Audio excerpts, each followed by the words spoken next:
The night shift at Veltara Station was usually quiet. Commander Thexal had been working at the Galactic Listening Post for 20 years, and he knew the rhythm of deep space communications. Ships reported their positions, traders negotiated deals, and colonies sent their status updates. Nothing ever surprised him anymore. That changed at 3:47 in the morning. Thexal was drinking his third cup of bitter caffeine when the alert chimed on his console. A new signal had appeared on the outer rim frequencies, a region of space that most civilized beings avoided. The signal was crude, using old electromagnetic waves instead of modern quantum channels. But what made Thexal's blood run cold was the message itself. Priority override. This is Admiral Kane of the Terran Defense Fleet, unknown vessel.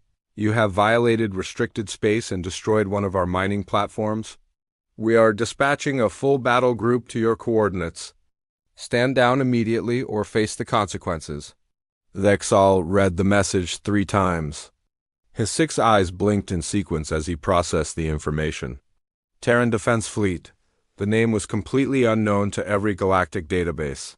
But the tone of the message suggested military authority on a massive scale. Lieutenant Vexra, he called to his communications officer. Come look at this. A young officer approached with curiosity. She was from the peaceful Alari species, known for their gentle nature and advanced technology. When she read the message, her blue skin turned pale. Sir, this mentions a battle group. That means multiple warships. And they're talking about restricted space like they own it. Thexal nodded grimly. Run a trace on the signal origin. I want to know exactly where this came from. While Vexra worked at her console, Thexal studied the technical data embedded in the transmission. The humans, if that's what they were, had included tactical information about their destroyed mining platform. The platform had been defended by something called kinetic railguns and plasma torpedo arrays. These were weapon systems that could punch through most known shield technologies. Sir, Vexra's voice cracked with nervousness. I've traced the signal. It's coming from the Kepler 442 system. Thexal's breathing apparatus made a sharp hissing sound. The Kepler 442 system was deep in the Forbidden Zone, a region of space that had been quarantined for over 3,000 years. The area was known for deadly radiation, unstable stars, and gravitational anomalies that could tear ships apart. That's impossible, he muttered. Nothing can survive in that system. Sir, the computers are showing massive energy signatures from Kepler 442, industrial level, power generation. There's definitely something big happening there. Thexal ordered a full scan of the system. What the sensors revealed challenged everything. He thought he knew about space colonization. The primary planet in the Kepler 442 system was a nightmare world. It orbited too close to its star, receiving deadly radiation that would kill most known life forms in minutes. The surface temperature was over 200 degrees Celsius. The atmospheric pressure was 12 times normal. Volcanic activity covered entire continents. Yet the sensors detected massive cities, orbital shipyards, and industrial complexes that dwarfed anything in civilized space. The energy output suggested a population in the billions. Run the scan again, Thexal ordered. There must be an error. The second scan confirmed the first. Not only was there a thriving civilization in the Kepler 442 system, but the electromagnetic signatures suggested they had been there for centuries. This wasn't a new colony struggling to survive. This was an established industrial powerhouse. Sir, Vexra's voice was barely a whisper. I'm detecting similar signals from other systems in the Forbidden Zone, 17 different star systems, all showing the same industrial signatures. And they're all using the same designation, human. Thexal felt his world shift. An entire civilization had been growing in the most hostile region of known space. A civilization that called itself human and possessed military technology capable of destroying fortified positions. The intercepted message had mentioned a full battle group being dispatched, which meant they had fleets of warships ready to respond to threats. Get me a priority channel to the Galactic Council, he commanded. Use code Black Authorization.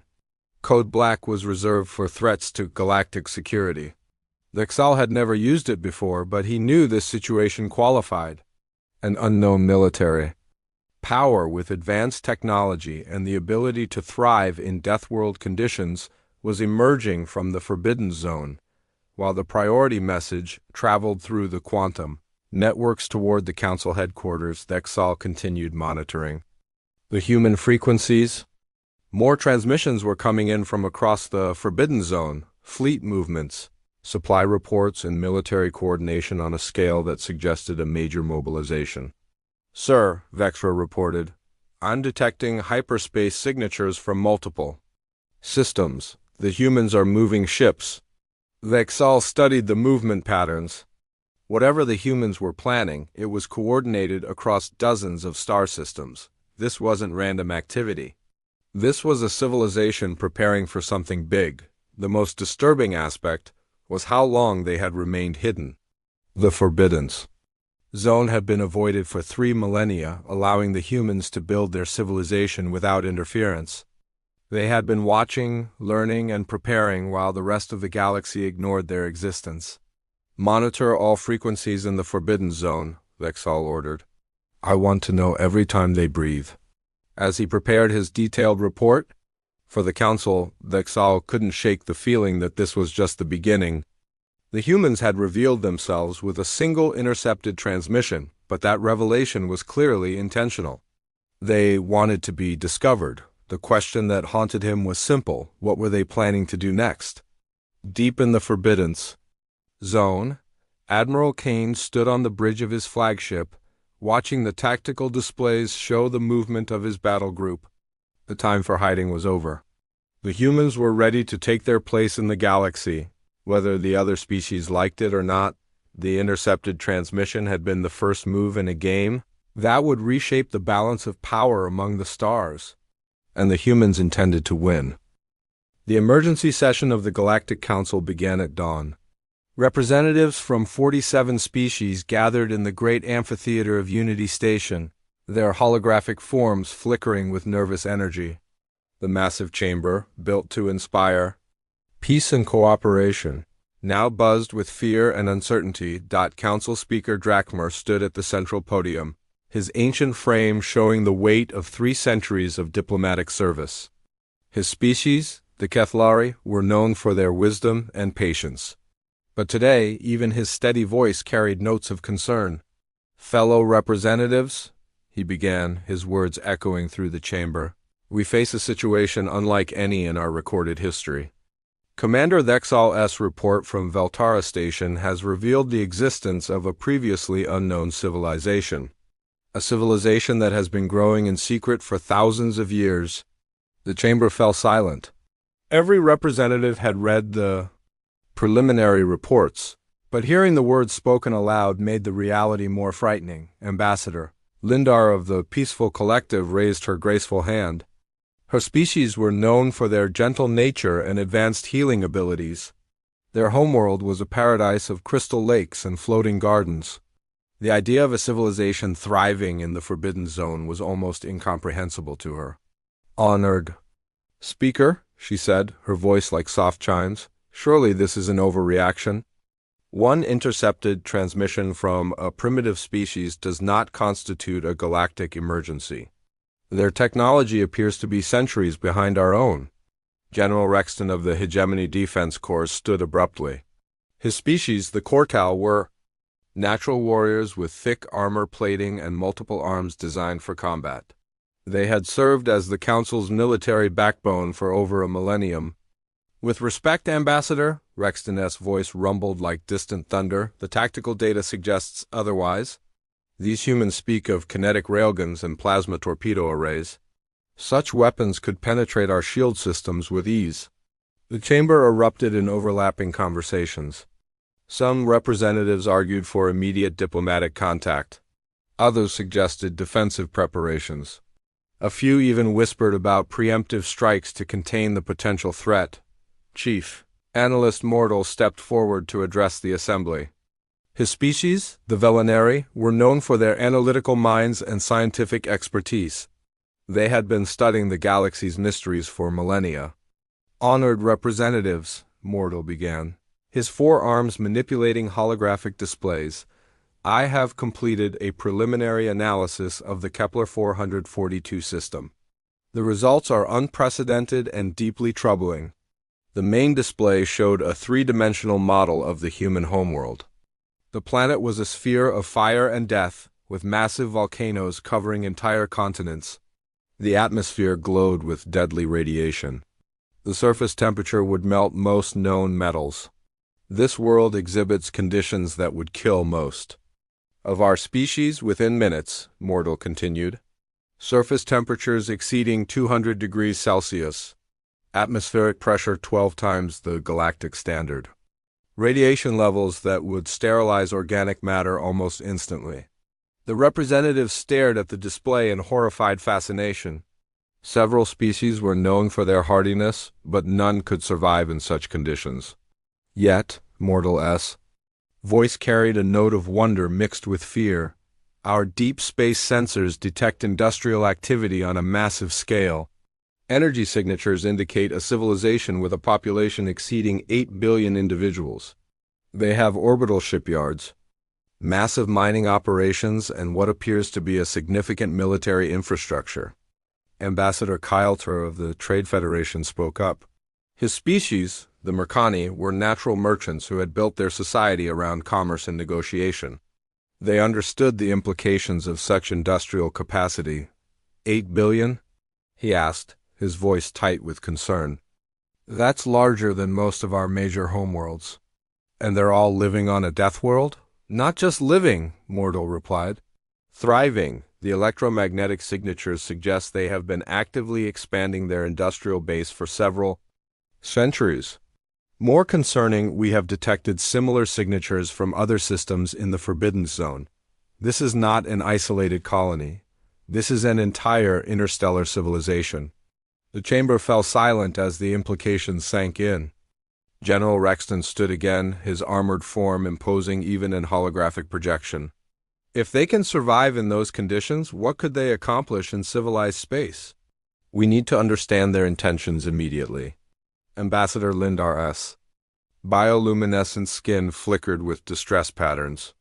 You're talking about a species that treats radiation-soaked death worlds as suitable homes. What would they consider appropriate targets for expansion? The debate that followed was intense and chaotic. Representatives from 47 species argued simultaneously, their voices creating a cacophony of fear and speculation. Some demanded immediate military action. Others insisted on diplomatic contact. A few suggested retreat to defensive positions. Dr. Yelanara, the Council's chief xenobiologist, presented additional disturbing data. Her species, the Nixani, were known for their understanding of evolutionary biology and species development. The evolutionary implications are staggering, she explained. A species that evolved on such a world would possess survival traits unlike anything we have encountered. High radiation tolerance, extreme temperature adaptation, and most importantly, a psychological makeup suited for thriving in hostile environments. What does that mean for us? Asked Ambassador Zarmal of the agricultural worlds. It means, Dr. Yelanara replied carefully, that their definition of acceptable risk and their tolerance for conflict may be very different from ours. They view death worlds as homes. They build industries in radiation fields. They may not share our concepts of safety and caution. The chamber erupted again as representatives realized the full scope of the challenge.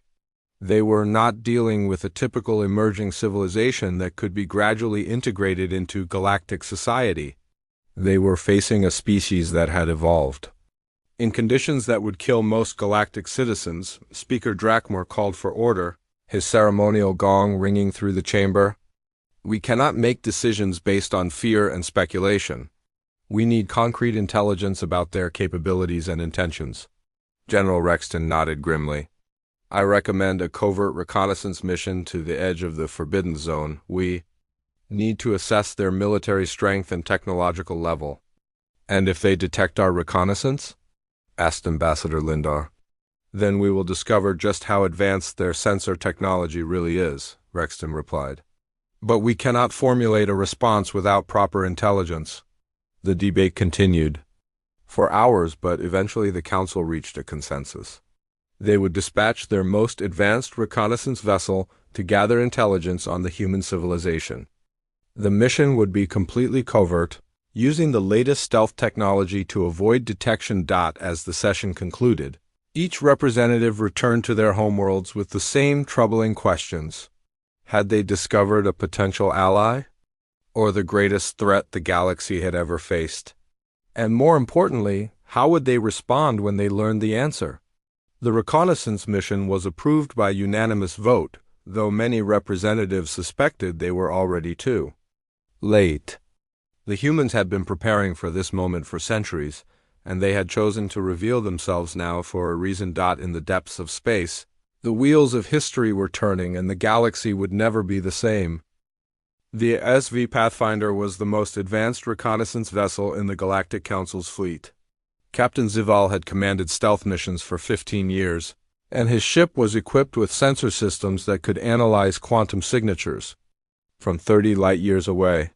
The crew consisted of the galaxy's finest specialists, xenobiologists, tactical analysts, and communication experts. They drifted silently at the edge of the Forbidden Zone, their stealth systems masking their presence from all known detection methods. The ship's hull was covered in adaptive camouflage that could mimic the background radiation of deep space.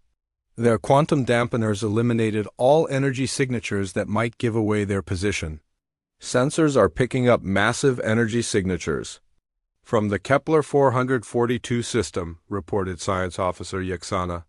Her species, the Talmari, had 4 arms and compound eyes that could process multiple data streams simultaneously. Captain, these readings are beyond anything in our databases. Captain Zival studied the holographic displays with growing concern. His species, the Verlan, were known for their analytical minds and calm demeanor. But what he was seeing challenged everything he thought he knew about space-based civilizations. The energy output is incredible, he muttered. They're generating more power than most planetary defense grids. What are they building in there? That's what worries me, sir, Yexana replied. The patterns suggest industrial activity on a scale that makes our largest shipyards look like small workshops. And the quantum signatures are unlike anything in our technical databases. Lieutenant Keksar, the ship's communication officer, was monitoring electromagnetic frequencies across the entire spectrum. His species, the Dexani, had evolved specialized organs for detecting and interpreting complex signal patterns. Sir, I'm picking up thousands of communication channels. Military coordination, supply reports, construction updates. This isn't a single colony. This is a massive industrial complex spanning multiple star systems. Captain Zival nodded grimly. Any sign of their fleet movements? That's the problem, Yexana's voice carried notes of professional concern. We're detecting hyperspace distortions consistent with at least 30 vessels, but they're using a propulsion system we don't recognize. The quantum signatures are completely foreign. The Pathfinder continued its careful observation for 6 hours, gathering data on the human civilization. What they discovered was both fascinating and terrifying. The humans had built a society that thrived in conditions that would kill most galactic species. Their industrial capacity was enormous, and their technology was clearly advanced, though, following different principles than council science. Captain, Keksar's voice suddenly carried a note of panic. We're receiving a transmission. It's directed specifically at us.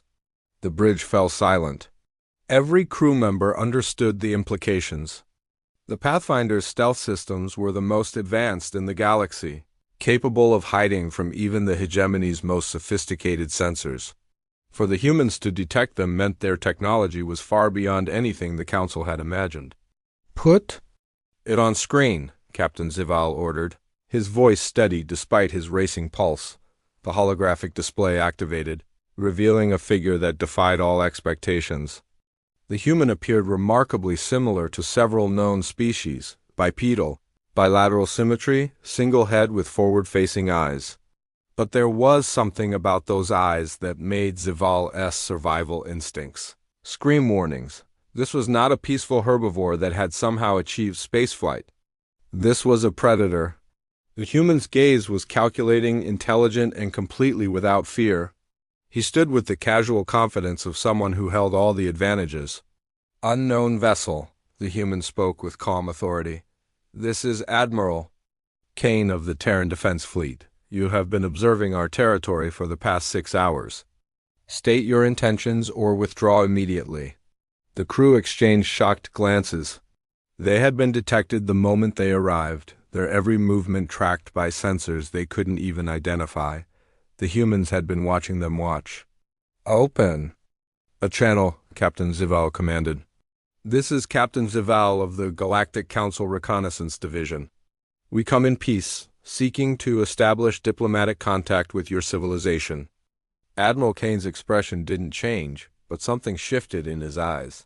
It was a look of calculating intelligence that seemed to weigh every word, every gesture, every possible implication. "The Galactic Council," Kane repeated thoughtfully. "We have been wondering when you would make contact. Your listening post at Veltara Station has been monitoring our communications for the past week." The bridge crew stared at each other in amazement. The humans knew about their most secret intelligence facility. They had been monitoring the monitors, watching the watchers from the very beginning. "We meant no offense," Captain Sival continued, though his confidence was badly shaken. "Our protocols require us to assess any new civilization before formal contact. We wish to extend an invitation for your people to join the galactic community." Kane's smile was sharp and predatory. "Join, Captain. We have been observing your galactic community for decades. We know your expansion patterns, your trade routes, your military deployments. We understand your species' requirements for habitable worlds, your resource limitations, and your carefully maintained balance of power." Zival felt cold fear creeping up his spine. "Then you understand the benefits of cooperation. The Council maintains peace between dozens of species, facilitates trade, and provides mutual defense against external threats." "External threats?" Kane repeated, his voice carrying subtle menace. "Like us, you mean? You're not here to welcome us, Captain. You're here to assess whether we represent a threat to your existing order. The real question is, what will you do with that assessment?" The human's words hung in the air like a challenge. Before Captain Zival could respond, the transmission cut without warning. The bridge fell into stunned silence as the crew processed what had just happened. "Sir," Yaxana S.'s voice was barely a whisper, "sensors are detecting massive energy buildups. Throughout the Forbidden Zone, multiple star systems are showing increased activity."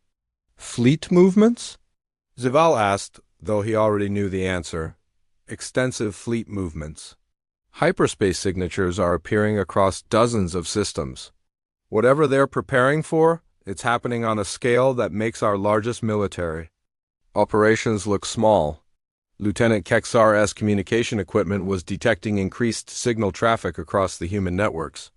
Captain, the communication volume has increased by 300%. They're coordinating something major." Captain Zival felt the weight of history settling on his shoulders. They had come seeking to understand these humans, but instead had apparently triggered something far more significant. The humans weren't just emerging from isolation. They were mobilizing for something much larger. "Set course for Unity Station, maximum speed," he ordered. "The Council needs to know what's coming."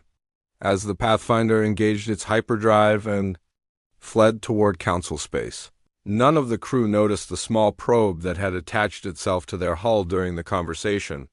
The device was barely larger than a fingernail, but it contained sophisticated sensors and communication equipment.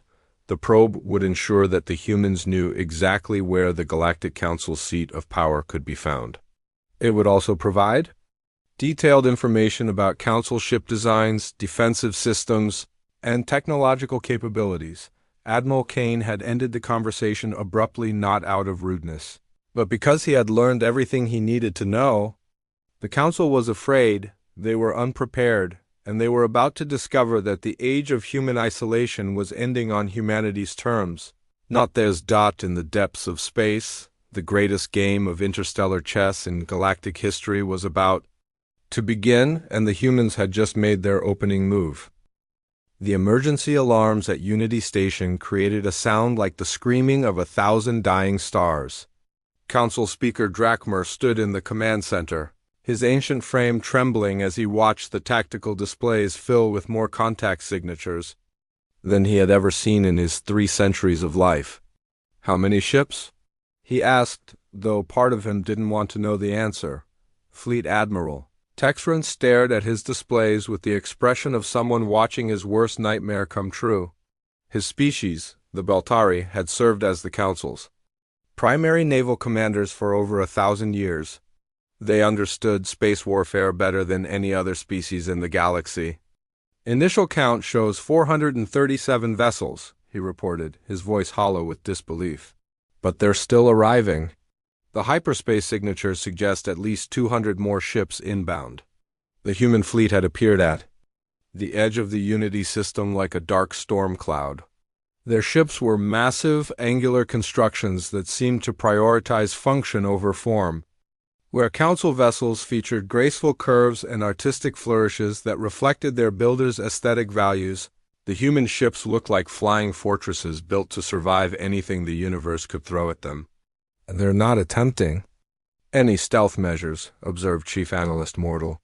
"They want us to see them. They want us to know they're here." The tactical displays showed the human fleet in perfect formation, their movements coordinated with military precision. Each ship maintained exact spacing and heading, creating a wall of metal and weaponry that stretched across the system's outer approaches. "Sir," Communications Officer Velinara announced, "we're receiving a transmission from the lead vessel." "It's Admiral Kane again." The main viewscreen activated, revealing the human commander standing on what appeared to be a massive bridge.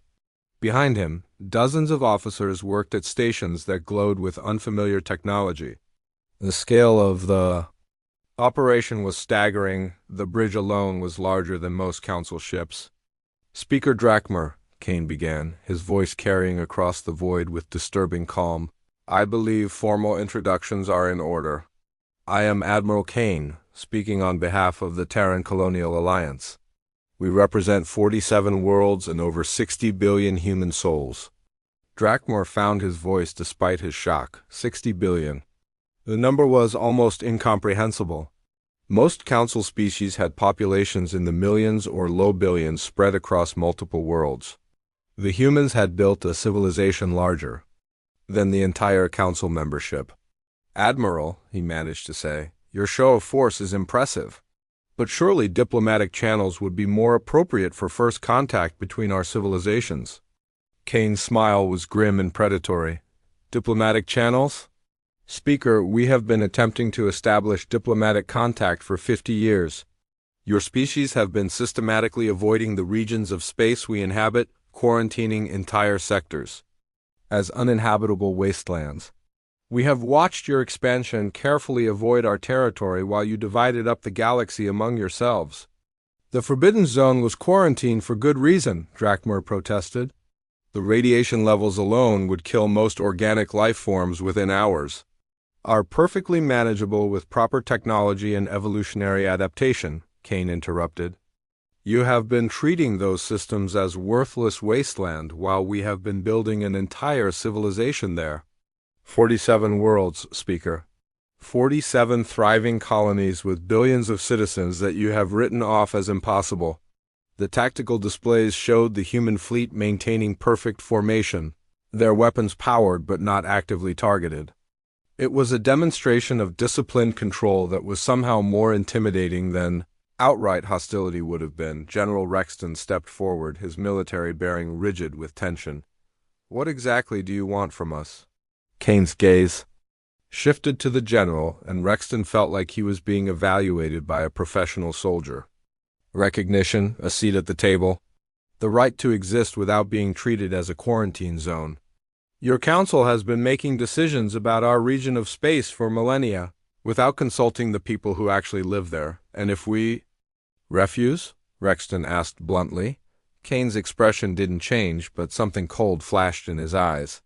"General, we have been monitoring your military deployments for decades. Your entire combined defense fleet consists of approximately 2 1,000 vessels spread across dozens of systems. Our advanced fleet alone outnumbers your strategic reserves by a factor of 3. The command center fell silent as the implications sank in. The humans weren't just asking for recognition, they were announcing themselves as the galaxy's newest and most powerful military force. Are you threatening us? Rexton demanded. I am stating facts, Kane replied calmly. We don't want war, General. War is wasteful and counterproductive, but we will not be ignored any longer. The Terran Colonial Alliance is offering to join the Galactic Council as an equal partner with full representation and territorial rights. Ambassador Lindar, who had been silent throughout the exchange, finally spoke. What can you offer the Council in return for membership? Kane's smile became genuinely pleased for the first time. We bring advanced technology developed under the harshest conditions imaginable. We bring massive industrial capacity that can operate in environments you consider uninhabitable. We bring the demonstrated ability to thrive in regions of space you have abandoned as worthless. And military strength, Rexton added grimly. Yes, Kane agreed without hesitation. We bring the ability to defend Council space from threats that your current forces cannot handle. The external dangers that originally forced you to establish the quarantine zones are still out there, General. They have not gone away simply because you have chosen to ignore them. The statement sent a chill through the command center.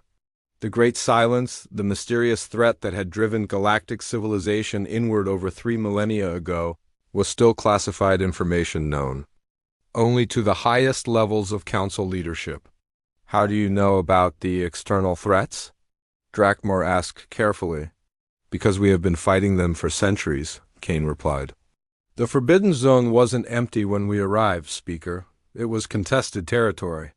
We have been holding the line against entities that would consume everything in their path. Our military strength was built out of necessity, not ambition. The revelation hit the command center like a physical blow. The humans hadn't just been hiding in the Forbidden Zone. They had been fighting a war that the Council didn't even know was still ongoing. You're saying you've been defending the galaxy? Rexton asked. We have been defending our homes, Kane corrected.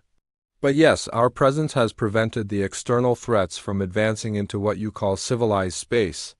Our offer to join? The Council comes with a warning. Those threats are growing stronger, and they will not remain contained much longer. The transmission ended, leaving the Council leadership staring at tactical displays that showed 600 human warships waiting in perfect formation. The humans had revealed themselves not as conquerors, but as guardians who had been fighting a secret war for centuries. Sir, Villanara's voice was quiet but urgent. Long-range sensors are detecting similar fleets emerging from the Forbidden Zone. They're taking positions along the major trade routes and strategic choke points. Drakmor closed his eyes, feeling the weight of his civilization's future pressing down on him. The humans had played their opening move, and it was far more complex than anyone had anticipated. They weren't just demanding recognition, they were offering to save the galaxy from threats the Council had forgotten existed. The question now was whether the Council was wise enough to accept their offer, or proud enough to reject it and face the consequences alone. 6 months had passed since the human fleet arrived at Unity Station. The Galactic Council chamber had been expanded to accommodate its newest and most powerful member. The Terran Colonial Alliance occupied an entire section of the amphitheater. Their delegation, a mixture of military officers, scientists, and civilian administrators who represented the fastest-growing civilization in known space. The transformation had been remarkable. What had begun as a tense confrontation between an unknown military force and the established galactic order had evolved into the most successful integration in Council history. The humans had not conquered the galaxy through force, they had revolutionized it through competence. Ambassador Rachel Torres stood to address the assembly. Unlike the exotic forms of most Council species, her appearance was deceptively ordinary. She looked like dozens of other bipedal species that had achieved spaceflight. But those who looked into her eyes saw the intelligence and determination that had conquered 47 Deathworlds. Honored representatives, she began, her voice carrying easily through the chamber's acoustics. 6 months ago, many of you viewed humanity's emergence as a threat to galactic stability. Today, I am pleased to report that our integration has exceeded all expectations. The statistics were displayed on massive holographic screens throughout the chamber. The numbers told a story of unprecedented progress and cooperation. Human industrial capacity had increased galactic production by 30%. Their resource extraction techniques had opened previously unreachable deposits on worlds other species considered uninhabitable. Most significantly, their military technology had revolutionized defensive capabilities across Council space. The recent crisis at the hegemony border has been successfully resolved, Torres continued. Human defensive systems successfully deterred the first major external incursion into Council space in over a century. Our joint patrol fleets have eliminated piracy in the Outer Rim sectors completely, and our terraforming techniques have made 12 previously uninhabitable worlds suitable for colonization by Council species. The chamber buzzed with approving murmurs. The humans had proven themselves to be valuable partners rather than conquerors. They had shared their technology freely, contributing to the common good rather than hoarding their advantages. Senior Speaker Drakmore, who now bore an expanded title to reflect the Council's growth, nodded approvingly.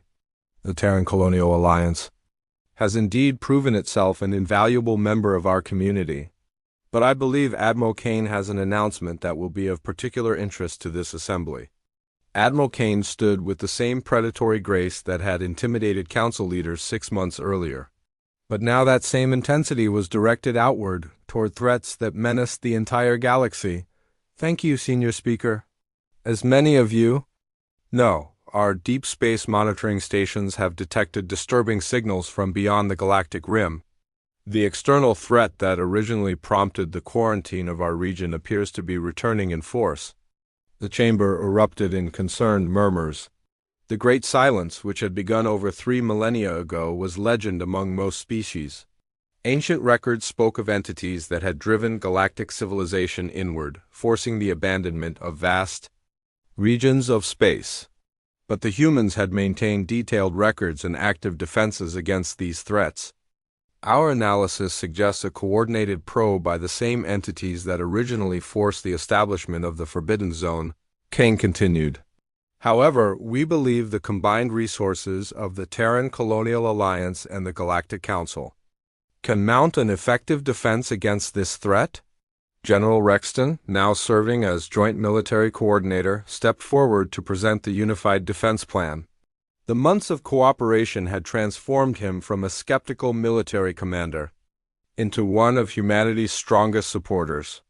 The human fleet architecture we initially found so unusual is specifically designed for this type of conflict, he explained. Their ships can operate in radiation fields that would disable our vessels, fight in gravitational anomalies that would tear our hulls apart, and sustain damage levels that would be considered catastrophic to conventional designs. The tactical displays showed the scope of the proposed defense network. Human worlds would serve as forward bases, their fleets as the first line of defense, and their industrial capacity as the foundation for an expanded military buildup that would involve every Council species. Ambassador Torres stepped forward again. The Terran Colonial Alliance proposes the establishment of a joint defense perimeter along the galactic rim. Our worlds can serve as staging areas, our fleets as rapid response forces, and our industrial capacity as the backbone for a coordinated defense of civilized space. You're talking about militarizing the entire galaxy, observed Ambassador Lindar, though her tone suggested serious consideration rather than opposition. We're talking about survival, Kane replied with characteristic bluntness. The entities beyond the rim don't distinguish between human and non-human, between Deathworld colonists and paradise dwellers. They view all organic life as a resource to be consumed. They're coming for all of us. The debate that followed was intense but civilized. The evidence was overwhelming, the threat was real, and the human solution was the only viable option. The external entities possessed technology that could bypass conventional defenses, operate in environments that would kill most council species, and coordinate attacks across vast distances. Dr. Yelanara, the council's chief xenobiologist, presented her analysis of the external threat. Based on human records and our own ancient archives, we're facing entities that exist partially outside normal spacetime. They can manipulate matter and energy in ways that defy our understanding of physics. Conventional defensive strategies will be ineffective. But human strategies have proven effective, added Chief Analyst Mortal. Their approach to warfare, developed through centuries of conflict in the harshest environments imaginable, represents our best hope for survival. When the vote was called, the result was unanimous. The Terran Colonial Alliance would lead the Galactic Defense Initiative with full support from every council species. The humans would coordinate military operations, share their advanced technology, and serve as the primary defensive force for the entire galaxy. As the session concluded, Senior Speaker Drakmer approached Ambassador Torres privately. The ancient diplomat had seen the rise and fall of civilizations, but never anything quite like humanity's emergence. 6 months ago, I feared your people would conquer us, he admitted. Now I realize you have done something far more significant. You have united us against a common threat. Torres smiled, but her eyes held the same predatory intelligence that had first marked her species. Senior Speaker, conquering the galaxy would have been easy. Any species with our military capabilities could have dominated through force. But that would have been wasteful and ultimately self-defeating. And now? Drakmar asked. Now we have something much more valuable than conquest, Torres replied. We have allies.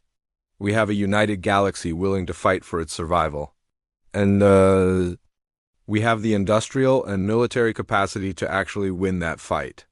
Beyond the chamber walls, human construction fleets were already beginning work on the defensive installations that would ring the galaxy.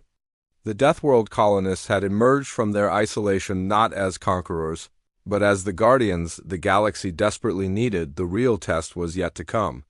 In the depths of space beyond the galactic rim, ancient sensors detected movement. The entities that had driven civilization inward 3 millennia ago were stirring once again. But this time, they would face not scattered and frightened species, but a united galaxy led by beings who had learned to thrive in the harshest environments imaginable. The age of human isolation was over. The age of galactic unity had begun. And somewhere in the darkness between the stars, the final battle for the galaxy's survival was about to commence. The crystal towers of Veltar Prime shook with fear as High Counselor Thane walked through the empty halls. His blue skin had turned pale, and his 6 fingers trembled as he touched the walls. The great city that once held millions of his people now felt like a ghost town. Everyone was hiding in the deep shelters, waiting for the end. Thane reached the highest tower where the council chamber waited. The other leaders sat around a glowing table, their faces showing the same terror he felt. Dr. Kira was there, her tentacles moving nervously as she worked on her datapad. Young Officer Dex stood by the door, his usual confidence gone. "Show me the reports again," Thane said. His voice barely above a whisper. Dr. Kira pressed a button, and the room filled with holographic images. Space itself seemed to burn as massive. Ships moved between the stars. These were not normal ships built by thinking beings. They looked alive, with skin that pulsed and weapons that grew from their bodies like claws. "The Void Reapers," Dr. Kira said. "They have destroyed the Zephyr Federation. All 12 worlds, gone in just 5 days. The Metallic Union tried to fight back. Their entire fleet lasted less than an hour." Thane watched the images with growing horror. Planets that had been home to billions of people now hung dead in space. The Void Reapers did not just kill, they consumed. They ate the life force of entire worlds, making themselves stronger with each victory. "How many are coming toward us?" Thane asked. 300 ships in the main fleet, Dex reported. "But that's not the worst part. They're learning. Each battle makes them smarter. They adapt to every weapon we use against them." The room fell silent. Everyone knew what this meant. The Veltar Confederation had the best technology in the galaxy. Their weapons could break apart stars. Their shields could stop any attack, but none of that mattered now. The Void Reapers had faced weapons like theirs before and learned to overcome them. "We have maybe 20 days before they reach our outer worlds," Dr. Kira said. 40 days before they reach Veltar Prime. We should start the evacuation procedures." "Evacuate to where?" Thane asked bitterly. "They will follow us wherever we go. They always do." The council members looked at each other with desperate eyes. Some suggested surrender. Others wanted to fight to the last breath. But Thane knew both options would end the same way, with the complete destruction of his people.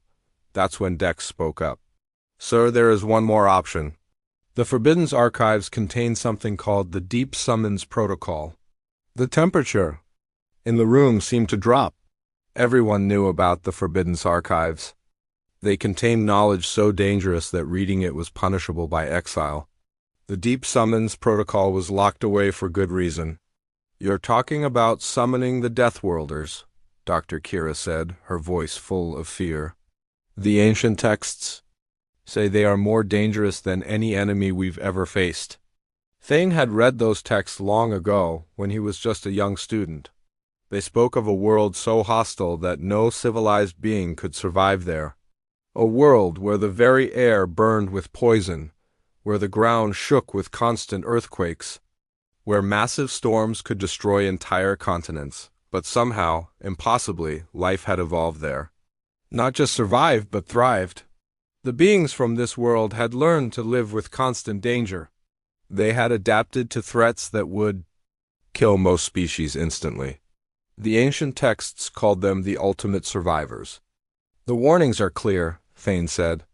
"These Deathworlders are not like us. They don't think like civilized beings. They're unpredictable, violent, and extremely dangerous. The texts say they could destroy both the hunter and the hunted. But they might also be our only hope," Dex said quietly. Dr. Kira brought up more data on her screen. "I've been studying the old records. The Deep Summons Protocol was created by the first civilization over 10,000 years ago. They used it only once, and the results were so terrible that they destroyed all records of what happened. Except for the warnings," Thane added. "They left us warnings about what we would be calling." The holographic display showed ancient symbols that few people could read anymore. The text spoke of beings who had turned their entire world into a weapon, who had learned to fight not just their enemies but their own planet, who had mastered the art of survival in ways that defied all logic. "The ritual requires a massive amount of energy," Dr. Kira continued. "We would need to drain power from 3 star systems just to send the message, and once we start, we can't stop. The quantum entanglement will be permanent." "What does that mean?" asked another council member. "It means their fate becomes tied." 2 hours, Thane explained. "If we call them, they will have no choice but to answer. But we will also have no choice but to face the consequences." The room fell silent again. Outside the windows, they could see the stars. Somewhere out there, the Void Reapers were coming. In 20 days, the killing would begin. "We need a vote," Thane said finally. "All in favor of activating the Deep Summons Protocol?" One by one, the council members raised their hands. Even Dr. Kira, who had spoken against it, voted yes. They all knew it was probably a mistake, but it was the only chance they had. "Then it's decided," Thane said. "May our ancestors forgive us for what we're about to do." 3 hours later, the ancient machines deep beneath Veltar Prime began to wake up. They had been sleeping for 10,000 years, waiting for someone desperate enough to use them. Energy from 3 star systems flowed through quantum conduits as the ritual began. The Deep Summons Protocol was simple in theory. It would send a message across the galaxy looking for the specific quantum signature of the Deathworld. When it found its target, it would create a permanent bridge between the 2 worlds. As the energy built up, Thane stood in the summoning chamber. The walls were covered with warnings in every language the ancient civilizations had spoken. "Beware. The Deathworlders. They know only war. Call them only if you are prepared to face chaos itself. The machine reached full power. Space itself seemed to bend as the quantum message launched into the void. It would travel faster than light, faster than thought, searching for a world that most people believed was just a myth, but the ancient texts had been specific. The Deathworld was real, and its people were coming. Thane felt a chill run down his spine. In his desperate attempt to save his people, he might have doomed them all. The Void Reapers were killers, but they were predictable. They followed patterns. They could be understood.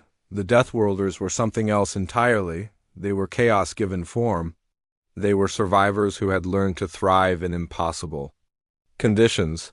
And now, thanks to the Deep Summons protocol, they were coming to his galaxy. As the machine powered down, Thane wondered if he had just made the biggest mistake in galactic history. But it was too late now. The message had been sent. The quantum bridge was forming. Somewhere in the darkness of space, something had heard their call. Something was answering. The age of the Void Reapers was about to end. But what would replace it might be even worse.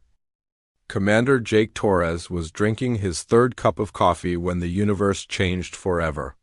The orbital research station Horizon's Edge had been quiet for months. Floating in the darkness between Earth and Mars, most of the crew thought their job was boring, monitoring space for signals that never came. Jake was checking the night shift reports when every alarm on the bridge started screaming at once. The quantum communication array, which had been silent for 5 years, suddenly blazed with energy that made the station's hull vibrate. "Commander, we have an emergency," called Lieutenant Maya Singh from her position at the sensor station. Her dark hair was messy from sleep, and her uniform was wrinkled. She had been pulled from her bunk by the alarms. "The quantum array is receiving a signal. It's not from anywhere in our solar system." Jake felt his heart start beating faster. They had trained for this moment, but no one really believed it would happen. First contact with alien life was supposed to be theoretical, something for scientists to debate in universities. "Can you figure out what it's saying?" Jake asked, moving to look over Maya's shoulder at the screens full of data. "It's using mathematics as a universal language," Maya replied, her fingers dancing across the holographic controls. "Pi, the golden ratio, prime numbers. Whoever sent this knows we would understand basic math." Dr. Elena Rodriguez rushed onto the bridge, still pulling on her lab coat. She was the station's expert on theoretical alien communication, though she had never expected to use that knowledge. "This is incredible," she breathed, watching the data stream across the screens. "They're not just sending random signals. This is a structured message." The main viewing screen flickered, and suddenly, they were looking at something that should have been impossible. An alien face filled the display, with features that no human had ever imagined. The being had elongated features, large dark eyes, and skin that seemed to shift between blue and purple. "Greetings, beings of the distant world," the alien said. Its voice translated by systems that somehow understood an entirely foreign language. "I am High Counselor Thane of the Veltar Confederation. We have called to you because we are dying." Jake exchanged looks with his crew. This was really happening. They were having a conversation with an alien from another star system. "We read your world in the ancient texts," Thane continued, his image occasionally flickering from the vast distance. "The writings speak of your kind as survivors of a death world. They call you the ultimate warriors, beings who learn to fight against impossible odds." "Death world?" Elena whispered. "Are they talking about Earth?" Thane's expression was desperate, and Jake could see fear in those alien eyes. "We need your help. The Void Reapers are coming. They have already destroyed thousands of worlds. They consume entire civilizations, making themselves stronger with each victory." The screen split to show images that made the human crew step back in horror. Massive ships that looked more like living creatures than machines moved through space. They had biological hulls that pulsed with veins of light, and weapons that grew from their bodies like claws. "They adapt to every weapon we use against them," Thane explained. "They learn from every battle. Our most advanced technology is useless against them. But the ancient texts say your people are different. They say you come from a world so hostile that surviving there makes you stronger than any civilized being. Jake felt a chill run down his spine. Are you saying Earth is what you call a death world? Commander Torres, Thane said, somehow knowing. His name, your world, is legendary among the old records. A planet where the very air burns with poison gases, where the ground shakes with constant earthquakes, where storms can destroy continents, where the temperature changes can kill most life forms instantly. Maya looked confused. But that's just ... Earth. That's normal for us. Nothing about your world is normal, Thane replied. Most inhabited planets have stable climates. The temperature changes by maybe 5 degrees between seasons. The weather is predictable. Natural disasters are rare. Your world is chaos given form. Elena was checking her datapad, looking up Earth's environmental statistics. My God, she said quietly. He's right. Earth's temperature swings are extreme compared to most theoretical habitable worlds. Our weather patterns are incredibly violent. We have hurricanes, tornadoes, earthquakes, volcanoes, ice ages. And you not only survived all of that, Thane continued, but you thrived. You turned your entire planet into a weapon and learned to use it. The texts say your people are the ultimate survivors. Jake was beginning to understand. You're saying that what we consider normal survival skills are actually extraordinary. Commander, your species learned to live with constant danger. You adapted to threats that would kill most civilized beings instantly. That's why we called you. We hoped you could help us fight the Void Reapers. The screens changed to show star charts with red markers spreading across them like a plague. But I must warn you, Thane said, his voice full of regret. The ritual that allowed us to communicate has consequences. It created a quantum bridge between our worlds. What affects one now affects both? What does that mean? Jake asked, though he was afraid he already knew. It means the Void Reapers can now find your world. They will follow the quantum signature directly to Earth. I'm sorry, Commander Torres. We called for help, but we may have doomed you instead. As if summoned by those words, new alarms began ringing throughout the station. The long-range sensors had detected something at the edge of the solar system, something big. Commander, Maya called out, her voice tight with controlled panic. We have multiple contacts approaching from deep space. Size IS, they're huge. Bigger than anything we've ever built. Jake's blood ran cold. The Void Reapers? 17 ships, Maya reported. They're moving directly toward Earth. Estimated time of arrival, 6 hours. The bridge fell silent except for the humming of the computers. Jake looked at his crew, then at the alien on the screen. In the space of 10 minutes, humanity had made first contact with alien life, learned they were considered legendary warriors, and discovered that an enemy beyond their understanding was coming to destroy them. Thane, Jake said, his voice steady despite the fear in his heart. You said the ancient texts call us warriors. You said we're survivors? Are you sure about that? The alien leader nodded slowly. The texts are very specific. They say your people learn to fight not just enemies but your own world. They say you mastered the art of survival in ways that defy logic. Jake stood up straighter. Then we'd better live up to that reputation. Maya, contact Earth Command immediately. Tell them. We have incoming hostiles. What should I tell them about the aliens? Maya asked. Tell them we just made first contact, Jake replied. And tell them our new friends brought us a war? As the crew rushed to their stations, Jake looked back at Thane on the screen. Hi, Counselor. You said you needed warriors. You said you needed survivors. Well, you found us. Now let's see if the legends are true. Elena was already working on analyzing the Void Reaper ships through the long-range sensors. Commander, these things are biological. They're not just ships, they're alive. They have organic neural networks and adaptive armor. They learn from every battle, Thane added. That's why they've never been defeated. They adapt to every weapon, every strategy. Jake smiled grimly. Then it's a good thing they've never fought humans before. We're pretty good at adapting, too.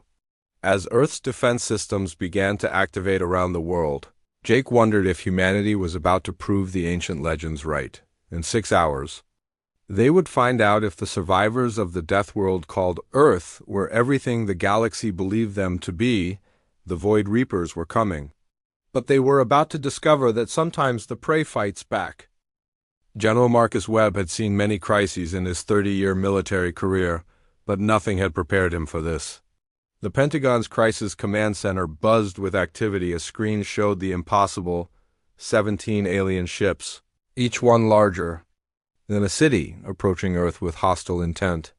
"Status report," Webb ordered, his weathered face grim as he studied the tactical displays. At 62, he had commanded forces in conflicts around the world, but this was something entirely different. "The enemy fleet is maintaining course directly toward Earth," reported Colonel Lisa Park from her position at the main console. "Based on their current speed, they'll reach our orbital defenses in 3 hours and 40 minutes.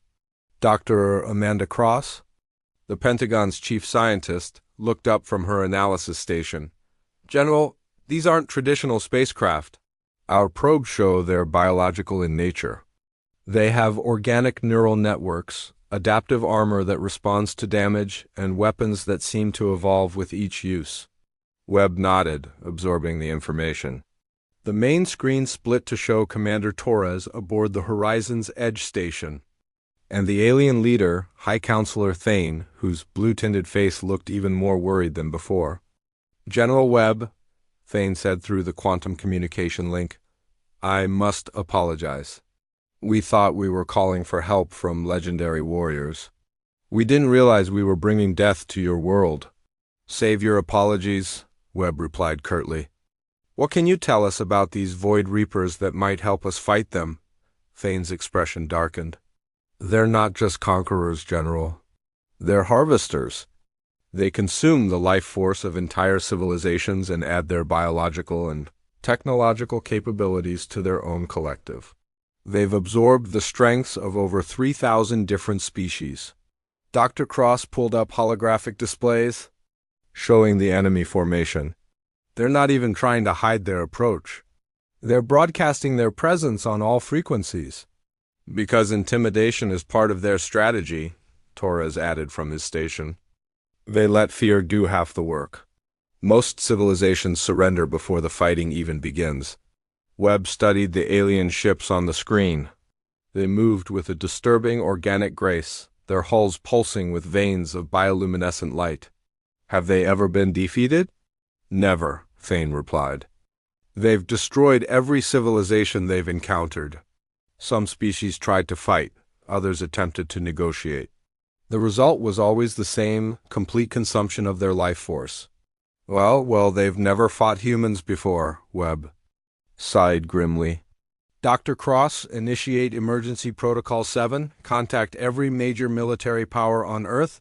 I don't care about politics or territorial disputes. We're all in this together now." As alerts went out across the globe, something unprecedented began to happen. Nuclear submarines surfaced in every ocean, their crews receiving orders they had trained for but never expected to execute. Fighter jets scrambled from bases on 6 continents. The International Space Station's hidden defense systems, officially non-existent, came online for the first time, but it was the civilian response that truly demonstrated humanity's nature. Ham radio operators began sharing tactical information. Merchant ships started evacuating coastal areas. Computer programmers around the world began working together to coordinate cyber attacks on anything that looked like enemy communications. "Remarkable," Thane whispered, watching the feeds from Earth. "Your entire species is mobilizing as one. In most civilizations, only the military responds to external threats." "You don't understand," Webb replied. "On Earth, every human is a potential soldier. We've spent thousands of years learning to survive on a world that's been trying to kill us since we first stood upright." The alien leader looked confused. "Your world tried to kill you?" Dr. Cross brought up Earth's geological and meteorological data. "General, I think he means this literally. Most habitable worlds are much more stable than Earth. They don't have our extreme weather patterns, geological activity, or environmental hazards. You mean other planets don't have hurricanes? Asked Colonel Park. Not like yours, Thane replied. Most worlds have gentle air currents at most. Your hurricanes are massive engines of destruction that dwarf anything we've ever seen, and you learn to live with them. Webb was beginning to understand. So when you called us Deathworlders, you meant it literally. Earth is actually a dangerous planet by galactic standards. Extraordinarily dangerous, Thane confirmed. The ancient texts describe your world as a place where the very environment is hostile to life, where natural disasters happen regularly, where the climate can change dramatically without warning. Most species would go extinct on your world within days. But humans didn't go extinct, Torres observed. We adapted. More than adapted, Thane said with something like awe. You turned your hostile environment into a training ground. Every human child learns to survive conditions that would kill most adults from other worlds. You're not just survivors, you're the ultimate survivors. The lead Void Reaper ship suddenly changed course, its biological hull rippling with what might have been confusion. For the first time in their collective memory, they were seeing a species that wasn't running or hiding. General, Dr. Cross called out, I'm detecting massive energy buildups in their weapon systems. They're preparing to fire. Webb's smile was cold and hard. All units, this is General Webb. We are now at war with hostile alien forces. Rules of engagement are simple. Anything that's not from Earth is a target. Weapons free. Around the world, humanity's response was swift and coordinated. Launch sites from Russia to China to the United States began firing missiles. Naval vessels turned their weapons skyward. Ground-based lasers and particle beam weapons, developed in secret for decades, emerged from hidden installations. They're not following any recognized combat patterns, transmitted one of the Void Reaper ships to its collective. These beings are using damaged vessels as weapons. They're coordinating attacks with no central command structure. Their tactics make no logical sense. That's because you're not fighting a civilized species, Webb said, somehow hearing the transmission through the quantum link. You're fighting humans. We don't have a central command because we don't need one. Every human knows how to fight. The first exchange of fire lit up the solar system. Void Reaper bioplasma beams, designed to melt planetary cores, streaked toward Earth, but something unexpected happened. The beams scattered and dispersed as they hit Earth's magnetic field. What just happened? Colonel Park asked in amazement. Earth's magnetic field, Dr. Cross explained excitedly. It's much stronger than what they're used to. Their weapons are designed for normal planets, not a death world with a molten iron core spinning at high speed. Thane stared at the displays in disbelief. Impossible. Their bioplasma has penetrated the magnetic shields of every world they've attacked. Welcome to Earth, Webb replied, where the impossible happens every day. The human counterattack was unlike anything the Void Reapers had ever encountered. Nuclear missiles didn't just carry warheads, they carried experimental electromagnetic pulse devices. Fighter jets pushed beyond their safety limits to reach space. Civilian spacecraft were hastily armed and sent into the battle. This is insane, muttered Captain Ryan O'Brien, piloting an experimental fighter called the Warhawk. We're not designed for space combat. Neither were humans designed for half the things we do, replied his wingman, Captain Lisa Chun. But we do them anyway. The Void Reaper's collective consciousness struggled to process what it was seeing. These beings fought with damaged equipment. They used suicide attacks. They turned their own weaknesses into weapons. It defied every law of civilized warfare. They're not following any known combat doctrine, one ship reported. They're attacking with ships that are falling apart. Their pilots are deliberately overloading their own systems. That's because we're not civilized, Webb said grimly. We're barely organized chaos that learned to use tools. As the battle raged, casualties mounted on both sides. The Warhawk exploded in a brilliant fireball as O'Brien rammed it into a Void Reaper sensor array.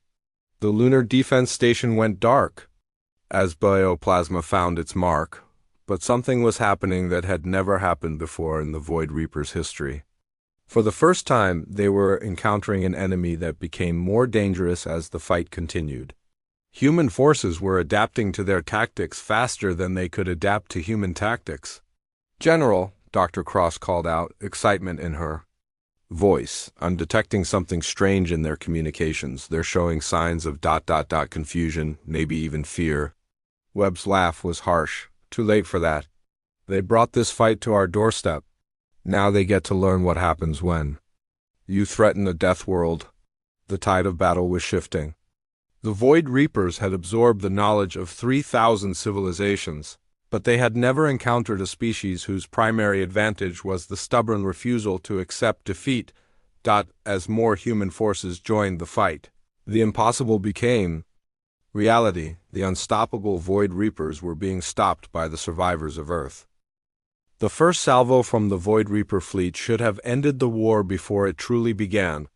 Bioplasma beams that had melted the cores of planets streaked toward Earth's hastily assembled defense grid. These weapons had never failed before. They had destroyed the homeworlds of species far more advanced than the humans, but as the deadly energy met Earth's atmosphere, something that had never happened in the Void Reaper's long history occurred. The beams scattered like light through a prism, dispersing harmlessly into space. "What the hell just happened?" shouted Colonel Lisa Park from the lunar defense station, watching in disbelief as the planet-killing weapons simply fell apart. Dr. Cross's voice crackled through the communication system, barely containing her excitement. "It's the magnetic field! Earth's magnetic field is orders of magnitude stronger than anything they've encountered. Their weapons are designed for normal worlds, not a death world with a molten ion core." High Counselor Thane's holographic image flickered with amazement. "This is impossible. Their bioplasma has destroyed the magnetic shields of every world they've attacked. The energy should have punched right through." "That's your problem," General Webb replied with a grim smile. "You keep saying things are impossible. But on Earth, impossible just means we haven't figured out how to do it yet." The human counterattack began with tactics that made no sense to the Void Reaper's collective consciousness. Nuclear missiles had been modified with electromagnetic pulse devices that Dr. Cross had designed in the few hours since first contact. Fighter jets pushed beyond every safety limit to reach space. Civilian spacecraft were hastily armed and sent into battle. Captain Ryan O'Brien gripped the controls of his experimental fighter, the Warhawk, as he led the first wave of atmospheric craft into the void. "This is completely insane," he muttered, watching his instruments redline as he pushed the aircraft beyond its design limits. "We're not built for space combat." "Neither were humans built for most of the things we do," replied his wingman, Captain Lisa Chun, her own fighter groaning under the stress of spaceflight. "But we do them anyway because someone has to." The Void Reaper ships responded to the human attack with complete confusion. Their biomechanical minds had evolved to process the predictable responses of civilized species. They expected logical military formations, reasonable tactics, and clear objectives. Instead, they faced an enemy that used ramming attacks, suicide runs, and weapons that seemed designed to damage both sides. "Analysis required," transmitted the Void Reaper ship to its collective. "Enemy forces are not following recognized combat protocols. They are attacking with damaged vessels. Their pilots are deliberately overloading their own power systems. They're using their own ships as weapons," another ship reported. "This behavior pattern is not found in any species database. They appear to be self-destructing on purpose." Commander Torres, coordinating the battle from the Horizon's Edge station, watched the tactical displays with growing amazement. "Void Reaper formation is breaking apart. They're actually backing away from our fighters." "They're not used to prey that fights back this hard," Webb observed. "Every other species they've fought has tried to preserve their forces. We're treating our equipment as expendable." The battle raged across the solar system with an intensity that defied comprehension. The Warhawk exploded in a brilliant fireball as O'Brien rammed it into a Void Reaper sensor array. taking out the ship's ability to coordinate with its fleet. The lunar defense station went dark as bioplasma finally found its mark, but not before its final missile salvo crippled 2 enemy vessels. "We're taking heavy casualties," Colonel Park reported from the backup command center. "But so are they. Their formation is completely disrupted." Dr. Cross analyzed the battle data streaming in from hundreds of sources. "General, this is unprecedented. The Void Reapers have never faced sustained resistance like this. They're showing signs of actual confusion in their communication patterns." The confusion was spreading through the Void Reaper collective like a virus. For millions of years, they had encountered the same pattern: initial resistance, followed by inevitable surrender as their superior numbers and adaptive capabilities overwhelmed their enemies. But humans weren't following the pattern. "Enemy forces continue to attack despite massive casualties," reported one ship. "They are using debris from destroyed vessels as projectiles. They are coordinating without apparent command structure. This behavior is illogical." "That's because you're not fighting a logical species," Webb said, somehow tapping into their communication frequency. "You're fighting humans. We don't surrender because we don't know how." The truth was more complex than Webb's bold statement. Humanity was losing the battle in terms of ships and personnel, but they were winning in ways that the Void Reapers couldn't understand. Each human attack forced the enemy to adapt, to learn new defensive measures.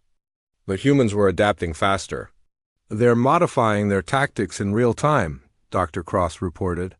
"Every squadron is trying different approaches. The enemy can't keep up with the rate of change." This was the key difference between humans and every other species the Void Reapers had encountered. Civilized species developed tactics through careful planning and testing. Humans developed tactics through trial and error in the middle of battle. They were essentially using combat as a laboratory. "General," Torres called out, "I'm detecting something strange. Some of the Void Reaper ships are..." "They're trying to withdraw." Webb looked at the tactical display in amazement. For the first time in their recorded history, the Void Reapers were attempting to retreat from a battle. Not because they were losing, they still had superior numbers and firepower, but because they couldn't predict what the humans would do next. "This has never happened before," Thane said, his voice filled with wonder. "They've never retreated from any battle. They don't know how to retreat." "Then we need to teach them," Webb replied. "All units, this is General Webb. The enemy is attempting to withdraw. Do not let them leave. If they escape, they'll come back with reinforcements." The human response was immediate and devastating. Ships that had been playing defense suddenly became aggressive hunters. Fighters that had been protecting Earth's orbital installations spread out to intercept the retreating Void Reapers. Damaged vessels joined the pursuit. "They're trying to escape," Captain Chung called out, her damaged fighter barely holding together as she pursued a Void Reaper ship. "But they don't know how to run away." The irony was perfect. The Void Reapers had spent so long being the ultimate predators that they had never learned to be prey. Their formations were designed for attack, not retreat. Their tactics were built around overwhelming enemies, not escaping from them. "They're running into each other," Dr. Cross observed in amazement. "Their retreat is causing more damage than our attacks." As the battle reached its climax, something unprecedented happened in galactic history. The Void Reapers, faced with an enemy they couldn't understand or predict, made a decision that would have been impossible just hours earlier. They ran not in an organized retreat, but in panic. Ships that had conquered 1,000 worlds fled. From a single solar system, their collective consciousness overloaded by the chaotic response of the human defenders. "General," Torres reported, his voice filled with disbelief, "they're leaving. All remaining Void Reaper ships are jumping to hyperspace." Webb watched the tactical display as the enemy signatures disappeared one by one. "Casualties?" "Heavy," Colonel Park replied, "but we're still here. Earth is still here." For the first time in millions of years, the Void Reapers had been defeated. Not by superior technology or overwhelming numbers, but by the sheer unpredictability of a species.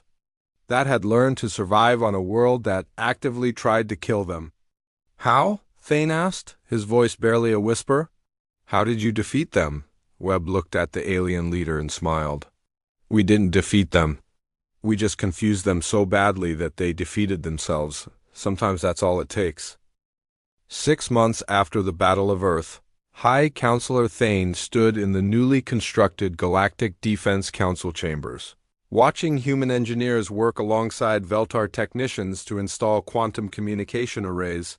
The sight still amazed him. Two species, separated by vast distances and completely different evolution, working together as if they had been allies for centuries. The chamber itself was a marvel of combined technology.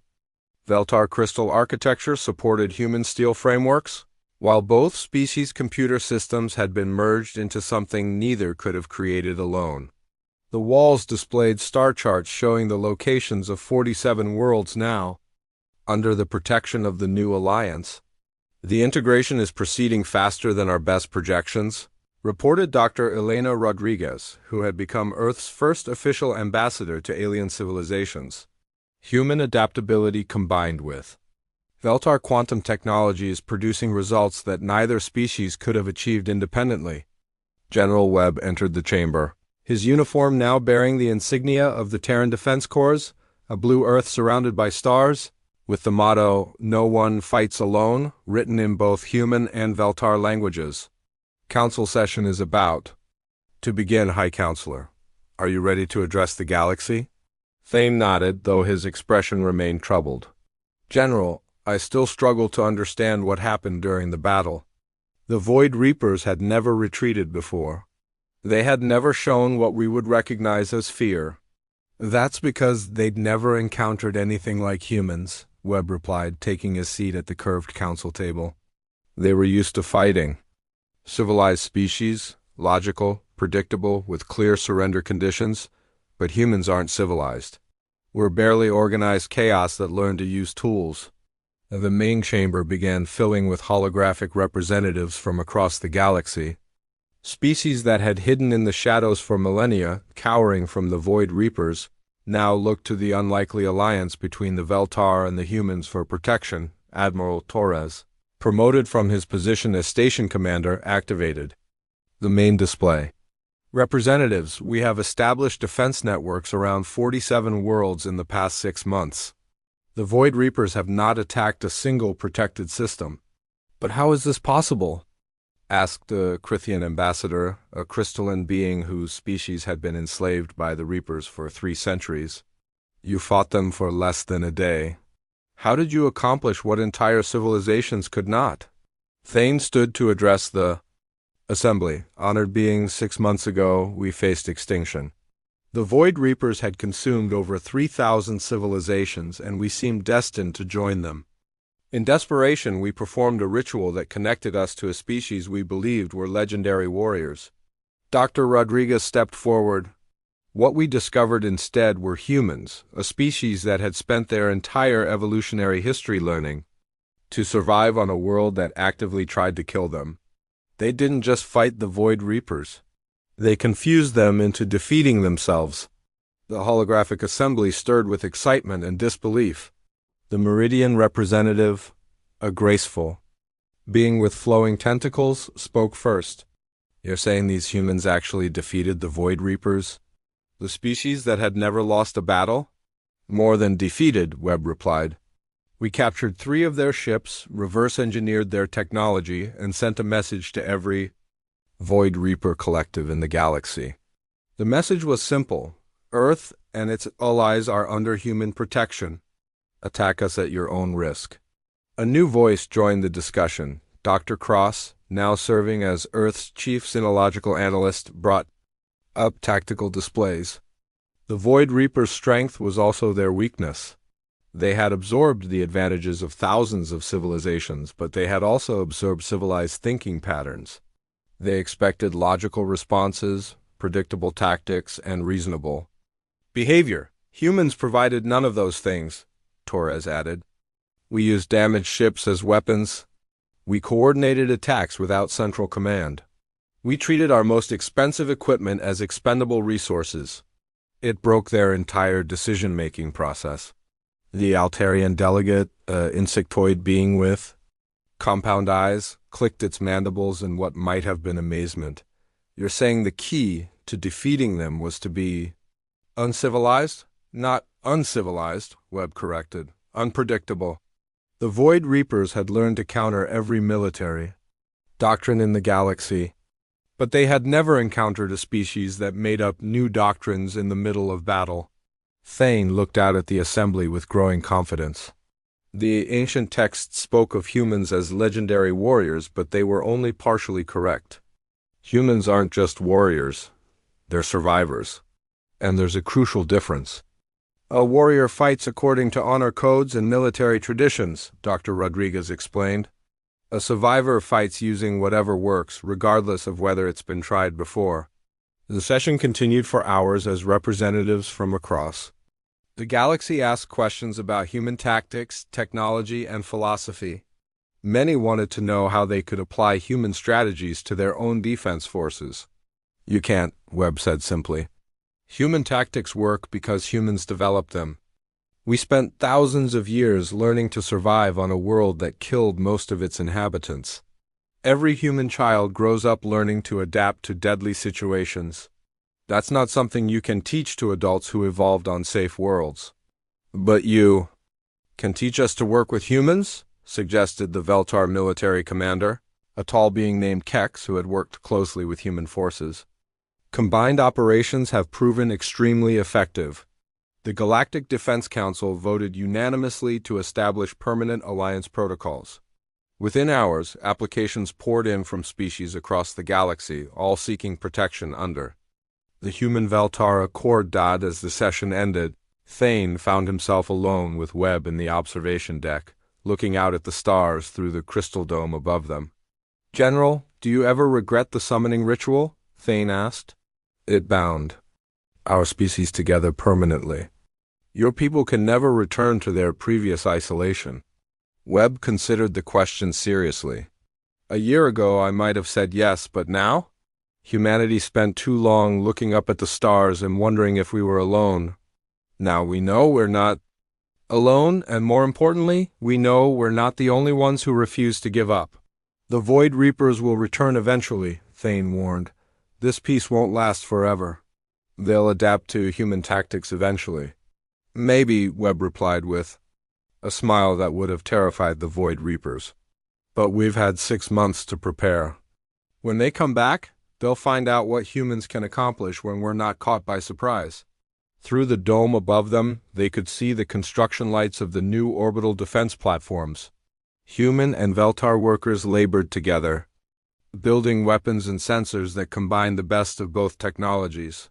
Defense satellites moved into position around distant worlds, carrying human-trained crews and Veltar quantum communicators. "There's something else," Webb said quietly.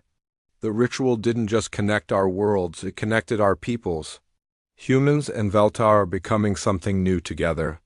Something that's never existed before," Thane nodded, understanding.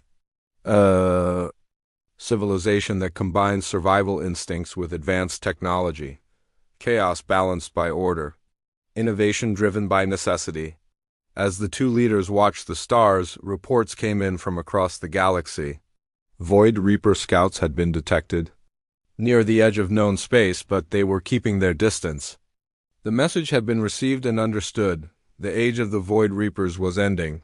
The age of the Galactic Defense Alliance had begun, and somewhere in the darkness between stars, the Void Reaper Collective analyzed their defeat and reached a conclusion that would have seemed impossible just months earlier. They had encountered something more dangerous than any weapon or technology they had ever faced. They had encountered hope. For the first time in their existence, other species were fighting back.